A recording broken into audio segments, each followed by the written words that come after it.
Hello everyone, welcome back to my YouTube channel. तो आज का जो चैप्टर है वो चैप्टर नंबर 6 है। जो हमारा रह गया था वो हम कंप्लीट करेंगे और चैप्टर नंबर 7 पे फिर हम उसको पढ़ेंगे।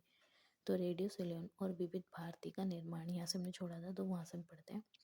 बीवी केशकर भारतीय शास्त्रीय संगीत के सबसे प्रभावशाली समर्थकों में से एक थे। ये मैंने कल आपको बताया था। पिछली वीडियो में उनको विश्वास था कि लोकप्रिय हिंदी गीत आम दर्शकों के लिए अनुपयुक्त हैं। उनका मानना ये था कि जो शास्त्रीय संगीत है वही बेहतर है हमारे हिंदू लोगों के लिए, मतलब हमारे लोगों के लिए। उनके लिए वो वो अच्छे नहीं है, हिंदी गीत जो हो गए और जो फिल्मी गीत थे वो अच्छे नहीं है। और शास्त्रीय संगीत बेटर बेटर है उनके लिए। तो उन्होंने 1952 में लोकप्रिय सिनेमा संगीत के आकाशवाणी पर प्रसारण को प्रतिबंध करने का निर्णय लिया। 1952 में उन्होंने प्रतिबंध कर दिया था। ठीक है, किसको प्रतिबंध कर दिया था? इनको, जो सिनेमाई गीत थे ना उनको। इसके साथ सिनेमा संगीत के संग्रहण और इसके साथ जनसंचार की आत्मा को मिटा दिया। और जब ये सिनेमा संगीत गया ना तो इसने जनसंचार की आत्मा को ही मिटा दिया। मतलब लोगों को ऐसा लगा है ये क्या हो गया, ऐसी वाला था कि सिनेमा संगीत उनको बिल्कुल, उनको एडिक्टेड थे वो उसके। तो प्रसारण प्रतिबंध के परिणाम स्वरूप एक शून्य बन गया था। तो उस टाइम फिर देखता ही नहीं था कि क्यों देखें हम, कुछ है ही नहीं उसमें। तो रेडियो सिलोन आया, उसने उस गैप को जो बन गया था ना उसको भर दिया। इसने क्या करा, गीतमाला नामक एक प्रसिद्ध कार्यक्रम गाने का प्रसारण करना शुरू किया, गीतमाला नाम का। ठीक है ना। तो इसने वो जो गैप बना था ना उसके जाने का, सिनेमाई गीत जाने का, तो उसको इसने भर दिया था गीतमाला ने। और ये शास्त्रीय संगीत होगा हमारा इंडियन। रेडियो सिलोन के काफ़ी श्रोता थे, इसलिए उसने अपने दर्शकों के लिए विज्ञापनों का प्रसारण किया। अब इसके इतने सारे श्रोता बन गए थे गीतमाला के, तो उन्होंने ना फिर विज्ञापन भी आ गए। अब रेडियो में सॉन्ग्स के साथ साथ विज्ञापनों की भी जो स्टार्टिंग थी वो हो गई। तो आकाशवाणी ने 1957 में विविध भारती नामक एक रेडियो स्टेशन की स्थापना की, जो अपने दशक की संख्या में गिरावट और विज्ञापन द्वारा उत्पादित आय की हानि की प्रतिक्रिया के रूप में मध्यम तरंग द्वारा आवर्तित हुआ। तो जब अब रेडियो सिलोन और विविध भारती का निर्माण है ना टॉपिक का नाम, तो अब विविध भारती एक नामक स्टेशन था, वो एक चैनल स्टेशन मान लो। तो उसने स्टेशन है तो उसने क्या करा, उसकी जो संख्या थी ना वो गिरती जा रही थी। इसी के बाद जब सिनेमा गीत बंद हो गए थे तो उन्होंने क्या करा फिर, इसके जो, तो अपने ग्राहकों को बचाने के लिए ना उसने जो रेडियो सिलोन के लोकप्रिय गीत थे उनको अपने उस पर प्रसारण करना स्टार्ट कर दिया। तो उसने अपने जो गए हुए थे ना ग्राहक, उनको फिर ऐसे वापस पा लिया था।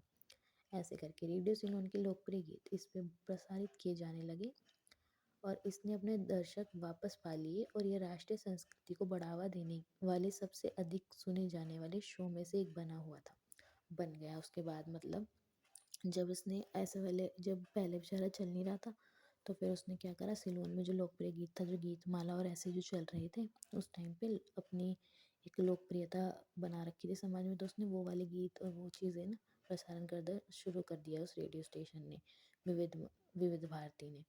तो है ना, उसने जब ऐसा शुरू करा तो उसके जो खोए हुए दर्शक थे ना वो वापस आ गए थे। और जो उसको लॉस हो रहा था ना वो भी फिर भरने लगा था। और ये क्या बन गया था फिर उसके बाद, राष्ट्रीय संस्कृति को बढ़ावा देने वाला।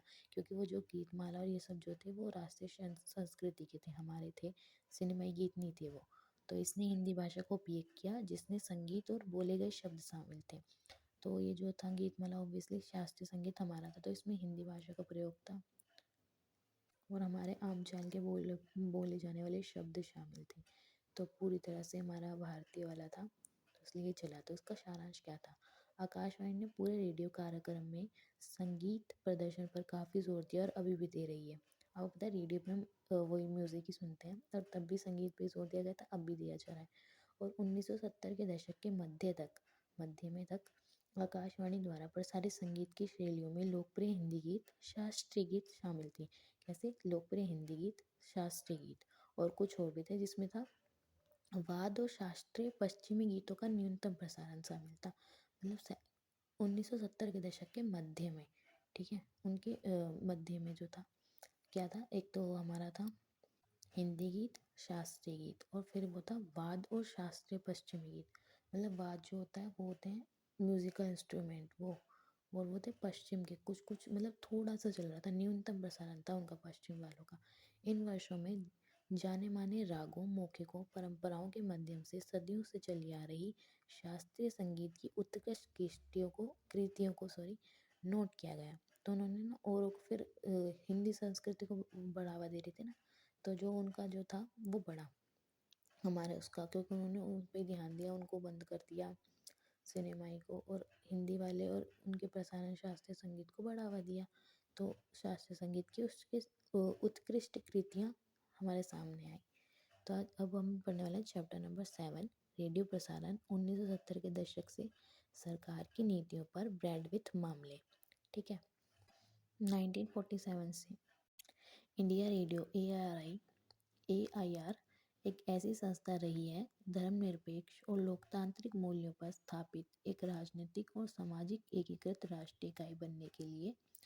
मतलब कि क्या है जो हमारा ARI है, क्योंकि इंडियन रेडियो है, ये हमारे स्वतंत्रता के बाद है, तो ये हमारे समाज को एकीकृत करने के लिए, राष्ट्रीय इकाई बनाने के लिए ऐसी सेवाएं, ऐसे बुनियादी ढांचे में प्रदान करता है ना, और ऐसी चीज़ें में बताता है जिससे कि हमारे ऑब्वियसली समाज के भले के लिए कार्य करेगा ये। आज़ादी के शुरुआती वर्षों में घरों, गलियों, नुक्कड़ों की दुकानों पर ज़ोर ज़ोर से रेडियो बजाना आम बात थी। जब हम आज़ाद हुए थे उसमें ये फिर देखना कि गलियों गलियों नुक्कड़ों पर, दुकानों में, जो नुक्कड़ों पे दुकानें होती है, छोटी छोटी दुकानें, उन पे जो रेडियो था वो ज़ोर ज़ोर से बजाना ना आम बात थी स्वतंत्रता के टाइम, जब हम आज़ाद हुए थे उस टाइम। तो है 1970 के दशक में सरकारी नीतियाँ और बैंडविड्थ। ठीक है। अब सरकारी नीतियाँ क्या थी, अब हम आज़ाद हो गए थे तो रेडियो को बढ़ाने के लिए क्या नीतियाँ थी। प्रसारण उद्योग का यह दायित्व निहित था कि वह जनता को सूचित, शिक्षित और मनोरंजित करने वाली प्रोग्रामिंग प्रदान करके उनकी सेवा करे। अब ये तो दायित्व था ना प्रसारण, मतलब ये रेडियो का जो प्रसारण होता है इनका ये दायित्व था कि हमें सूचना दे, शिक्षित करें, मनोरंजन करें, हमारा ये इनका दायित्व है, और हमारी सेवा करें। सूचना प्रसारण मंत्रालय ने 1964 में राज्य द्वारा संचालित मीडिया का पहला व्यापक मूल्यांकन करने के लिए अशोक चंदा की अध्यक्षता में एक समिति का गठन करा। तो जो सूचना प्रसारण मंत्रालय के अंडर चला गया था ना रेडियो का जो था, तो 1974 में ना उन्होंने राज्य के अंदर जो मीडिया है उसको मूल्यांकन करने के लिए वो क्या क्या काम करा, क्या क्या नहीं, एक अध्यक्षता, चंदा की अध्यक्षता में एक समिति का गठन किया। वो हमें रिपोर्ट देगी फिर। समिति ने संसाधन और प्रसारण उपकरणों का ना रख रखाव समुदाय के सुनने को हानि पहुंचा रहा है। एक तो वो क्या कर रहे हैं, उपकरणों को सही नहीं रख रही, रिपोर्ट दी थी चंदा अध्यक्षता समिति ने, चंदा की अध्यक्षता में। और उपकरणों की कमियों ने ग्रामीण सेवा वितरण को अप्रभावी बनाने में योगदान दिया है। मतलब हम इतना प्रभावी नहीं हो पाए अभी, जो दूर दराज के इलाके हैं ना वहाँ तक हमारी पहुँच नहीं हो पाई है, क्योंकि हमारे पास इतने उपकरण है नहीं।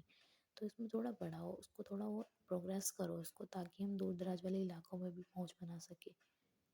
उन्होंने कृषि व कम शक्ति के प्रसारक स्थापित करने का प्रस्ताव दिया। यह प्रसारक मुख्य रूप से कृषि, शिक्षा और स्वास्थ्य मंत्रालयों के लिए सेवाएं प्रदान करेगा।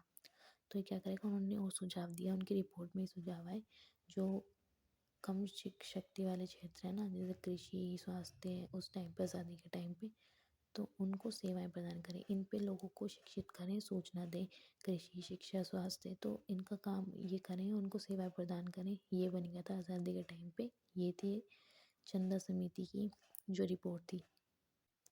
और दूसरा है राष्ट्रीय, वाणिज्यिक और ग्रामीण स्तरों पर रेडियो। अब ग्रामीण स्तरों पे कैसे था, AIR ने ग्रामीण प्रसारक का प्राथमिक लक्ष्य जीवन के सभी पहलुओं को बेहतर बनाने के लिए राष्ट्र के प्रयासों के प्रति उत्साह बढ़ाना।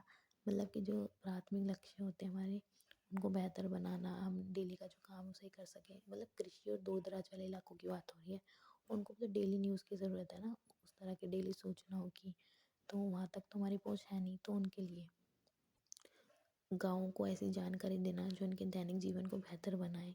ठीक है ना, जैसे कि हो गया कोई सूचना हो गई, या फिर कोई सरकार की नीतियाँ, ऐसी चीज़ें। और राष्ट्रीय सिद्धांत की समझ भी उनमें बढ़ाए, राष्ट्रीयता की भावना भी उनमें बढ़ाए, और लोगों का मनोरंजन भी करें जो दूर दराज वाले इलाकों में रहते हैं। तो प्रसारण में विभिन्न स्थानीय भाषाओं और बोलियों शामिल थी जिन्हें सामुदायिक रूप से सुनने के लिए डिज़ाइन किया गया था। तो इसमें प्रसारण में क्या क्या शामिल था, डिफरेंट बोलियाँ थी, क्योंकि भारत में तो आपको पता ही कितनी कितनी डिफरेंट बोलियाँ हैं प्रेजेंट है। 22 तो हमारे कॉन्स्टिट्यूशन में लिखी है, और भी बहुत ज़्यादा है। तो डिफरेंट बोलियों में ये था, और डिफरेंट भाषाओं बोलियों में था, और समुदाय सुन सके इस तरह से डिज़ाइन किया गया था। बहुत सारे लोग इकट्ठा बैठ के आराम से सुन सके इस तरह से। फिर है एफएम रेडियो का उदय। एफएम रेडियो तो आप जानते हैं, एफएम आपको पता ही होगा, आपने कभी सुना भी होगा। वर्ष 1885 का इंडियन टेलीग्राम अधिनियम भारत में प्रसारण को नियंत्रित करने वाला एक कानून था। एक कानून आया 1885 में। तो इसमें था रख रखाव संचालन पर पूर्ण नियंत्रण प्रदान करता था। ये क्या करता था, मतलब कि जो रेडियो के रख रखाव है उसका संचालन, उसमें नियंत्रण, इस तरह से मतलब इस पर पूरा रेगुलेट करने के लिए, इस पर नज़र रखने के लिए ये एक्ट आया था, इंडियन टेलीग्राम अधिनियम। फिर है वाणिज्यिक एफएम रेडियो लाइसेंस कार्यक्रम के दूसरे चरण में वाणिज्यिक प्रसारक को लाइसेंस मिले। मतलब इसमें डिफरेंट चरण थे, उनको लाइसेंस दे रहे थे। तो एफएम को दूसरे चरण में लाइसेंस दिए गए थे, और ये अभी का ही है। एआर ने जुलाई 2005 में इसकी घोषणा की थी। ठीक है। आज के तेजी से विकसित हो रहे मीडिया परिदृश्य में एफएम रेडियो को व्यापक रूप से अपनाए जाने वाले माध्यम के रूप में रेडियो की निरंतरता व्यवहारिता को और मान्य किया गया है। मतलब रेडियो धीरे धीरे से विकसित हो रहा है। अब कोई विकसित नहीं हो रहा, अब तो वैसे एआई का ज़माना आ गया, रेडियो कोई नहीं सुनता है, एफएम कोई नहीं चलाता होगा। सुना होगा बाई चांस सबने कभी ना कभी तो, बट कोई यूज़ तो नहीं करता है उसको। तो इस चैप्टर में बस इतना ही था। Hope so you like it and it is helpful for you. Thank you.